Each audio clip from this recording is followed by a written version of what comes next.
នេះគឺមេដែលក្រាបពងដែលពងបងប្អូនចាគឺខ្ញុំប្របែកដាក់ក្នុងទ្រុងទូចផ្សេងព្រោះ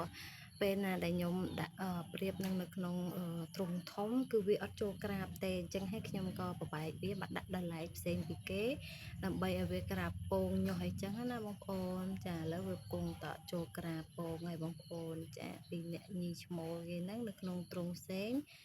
ចំណែកកូននោះគឺខ្ញុំដាក់នៅទ្រុងធំដើម្បីឲ្យវាងាយស្រួលក្នុងការដើរហើយអញ្ចឹងណាចាបងប្អូន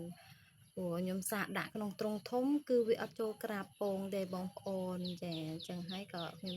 ខ្លាចខូចពងខ្ញុំក៏ចាប់ផ្ដើមមកដាក់វានៅក្នុងទ្រុងតូចវិញដើម្បីឲ្យវាចូលក្រាបពង